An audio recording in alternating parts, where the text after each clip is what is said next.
Dito na si Senator Trillanes. At hindi to. Ito na. Nako. Tatayo lang muna kami. Tayo lang tayo. Kasi magbigay galang. Magbigay galang sa ating idol. Pamana namin. Ayun, sige po. Pinoy and Yolo. Sen, kamusta ang kalsada? Ano tayo ngayon Medyo inabot tayo ng Christmas rush. Buti po si Senator, tignan mo. Nung nakakilala ko siya noong siguro mga 20 taon na nakakaraan, yan na yun eh. Oo nga. Isa ako sa naka-check-in nun sa Oakwood nung nakita ko eh. Ano ka? Oo! Di ba pa yung girlfriend ko noon? No? Pero kita mo, parang hindi nagbabago. Kaya po, nandito na po ang ating Senator Trillanes. Ang isa po sa mga instrumento ng pagkakaroon po ng pagbabago sa ating politika ngayon. Naging instrumento rin po dahil siya po ang talagang nagpakulong sa itlog ni Digong. Sen, di ba? Ewan ko, bakit, hindi. Hayaan muna natin, bumati muna si Senator. Sen, bati ka muna sa mga manonood. Kasi kailangan maganda yung pagpakilala. Sige, pakilala natin si Senator Trillanes. Pakilala mo. Mga kababayan mula Luzon, Visayas at sa Mindanao, ang kilabot ng mga dilis, kilabot ng hindi lang ng ating mga kababayan mula po sa ating minamahal na lungsod ng Caloocan, ang pride, ang sundalong matapang, matibay, may paninindigan, at kayang patunayan at paninindigan ng pagmamahal sa bayan. Former Senator Antonio Sonny Trillanes IV. Yo! Magandang hapon po sa ating mga kababayan. Salamat po sa pag-imbita dito sa Vengador. Oo. Ayan, andito po si Yusek Claire at sina kasamang Mike, si Koy, and Yolo. So, sana po ay mag-enjoy tayo. Yun! So, umpisa na natin. Mag-e-enjoy ka. Sek, nasa na ba ako yung itatanong ko kay Yusek kanina? Starstruck ka Yung sa mag-asawa. Ibaling natin sa kanya. Sen, may tanong kami. Ano po masasabi nyo ngayon patungkol sa bagong-bagong issue dito sa mag-asawa, si Mans at saka kay Sarah? Hindi po sila nagsasama. Alam na po namin yun eh. Yung pong issue nila dun sa 1.6 tons na pinagbabawal na gamot. Sa madaling salita, yun po yung issue ngayon nila na meron pong isang nagtuturo sa kanila na nagngangalang Ramil Madriaga. Sen, ano po? Kasi alam ko na banggit nyo na yan noon eh. Ito, talagang isang mabigat na issue to. Although aminin natin na kailangan talaga pa nating laliman pa yung pagsisiyasat at pagbe-vet. Pero doon sa mga paunang mga revelations, talagang nakakagimbal.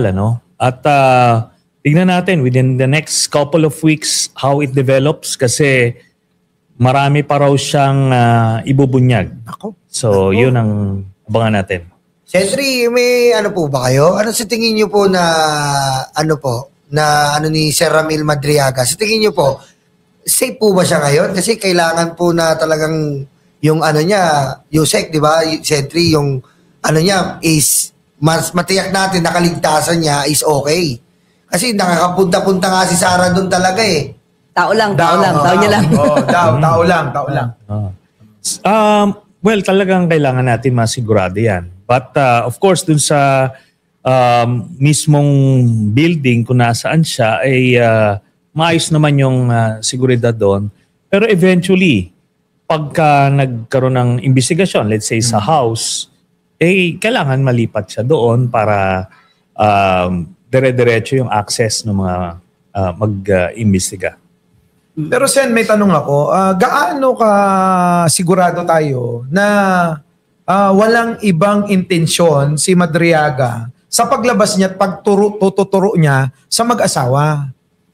Kaya nga kailangan natin i-approach to very carefully. Hindi yung unang bungad yun na kagad. Kasi pwedeng maador mawanay ka, for example, di ba? At kaya ang pag nag-imbestiga, let's say sa house, sige, sabihin niya kung ano yung mga nalalaman niya, tapos kina-counter check natin. Pero at least very transparent yung magiging proseso. Yun. Pero Sentry, sa naranasan mo with the Duterte, sa mga pag-iimbestiga mo, wala ka naman na-detect na yung yan, Ramil Madriaga, na isa sa mga, yung sa pag-iimbestiga mo, dahil alam ko marami kang pag-iimbestiga sa mga Duterte family, may natatalisod ka bang Ramil Madriaga, connection with Sara, with ganon-ganon, may sa mga intel nyo po? Na lumabas yung pangalan na yan mga early this year. Yes. Kasi yun nga, na kumbaga nag-cross-check siya doon sa isang iimbestigahan kong case, yung tungkol doon sa yung importation ng shabu nung kay Mark Taguba. So meron ding doon nahagip doon. Pero alam nyo kasi nung panahon ni Duterte, ang dami nilang mga side deals, mga operasyon na ngayon pa lang natin nabubunyag yung Marcos administration.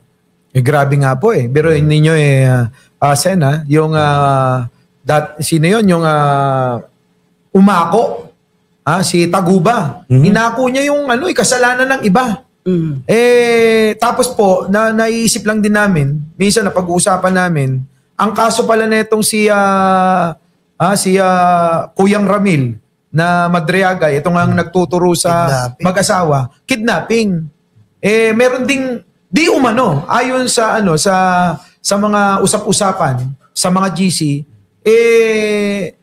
eto daw, siya daw po yung kumidnap doon sa pamilya nung si Taguba para aminin lahat yung kasalanan nung si Mans. We will have to check that, to validate that. Pero ang tinitignan namin na kaso niya, dahil parang nagkaroon sila ng conflict ni Harry Roque. No?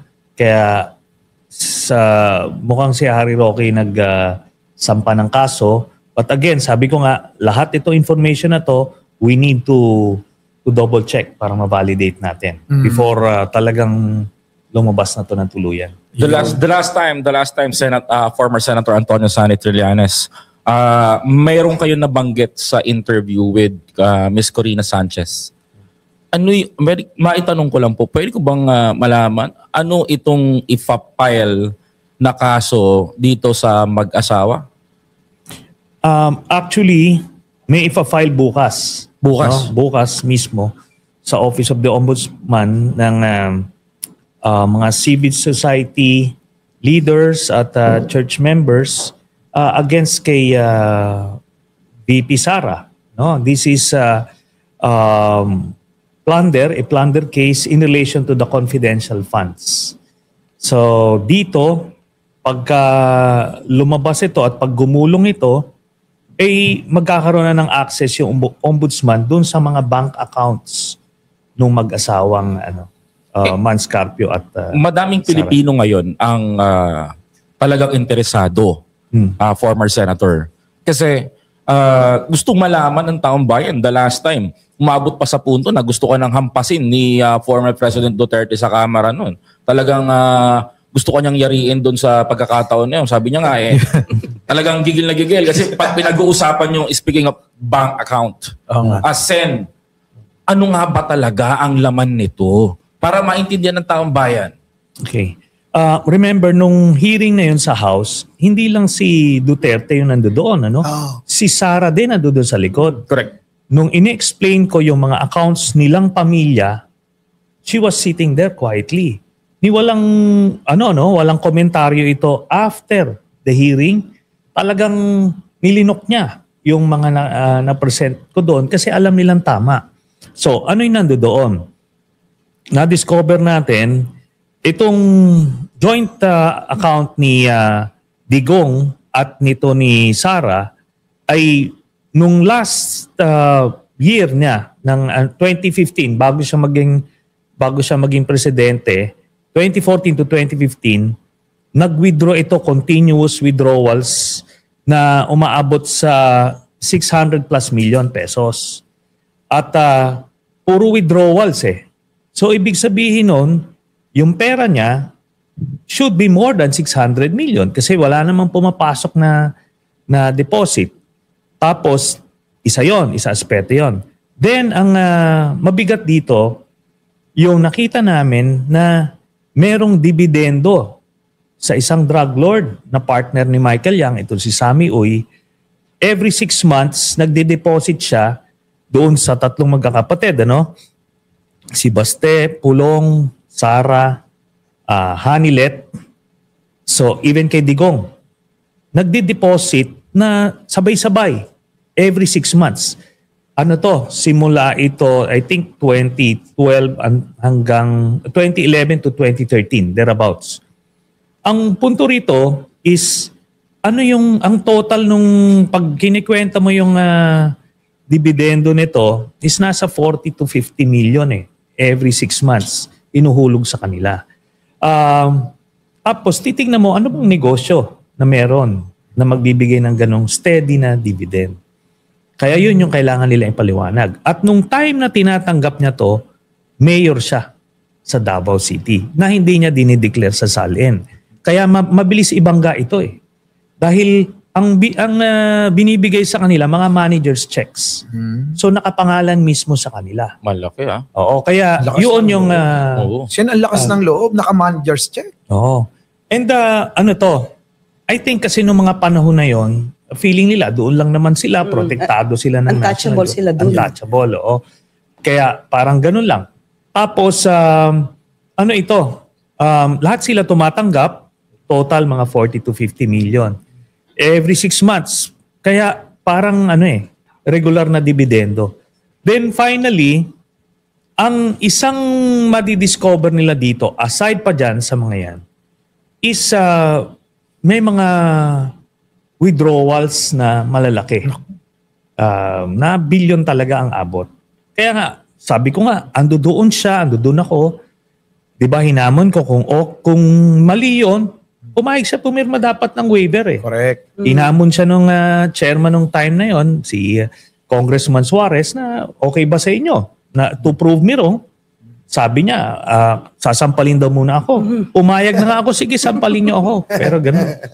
And ando doon din si Sara. She was quiet. Diba? She could have objected. She could have said na hindi totoo yan, pero wala. Pero yun na nga, gumawa siya ng eksena para maiba yung usapan. Yusek, gusto namin pahirapan mo si Sentry. Oo nga, Ikaw marami na akong isip. Hindi kasi, di ba sabi nila, wala daw kayong ebidensya, wala kayong authority na para makita tong bank accounts na ito. Pero natatandaan namin, kahit siya si Deputy Ombudsman, Karandang, right po? Yeah. Siya yung nagpatotoo na meron talagang accounts. Yeah. Tapos umiikot yung pera. Yes. At hindi naging dahilan ng pagkatanggal niya sa kanyang pagiging Deputy Ombudsman. So, in other words, yung sinabi niyo po, na patutuhanan to Deputy Ombudsman Karandang, at may dokumento yun. Yes. Mm-mm. Yun na nga, sana kung natuloy yung impeachment, lalabas yun. Kasi, as you said, Yusek, binalidate ni Deputy Ombudsman Karandang yung mga allegations ko.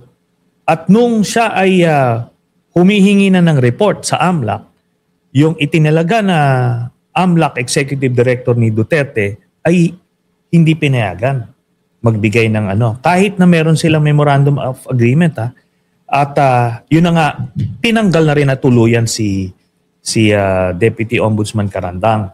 Kaya nga ngayon, since bago na yung ombudsman, bago na rin yung executive director ng AMLAC, magkaka-expect tayo ng cooperation between them.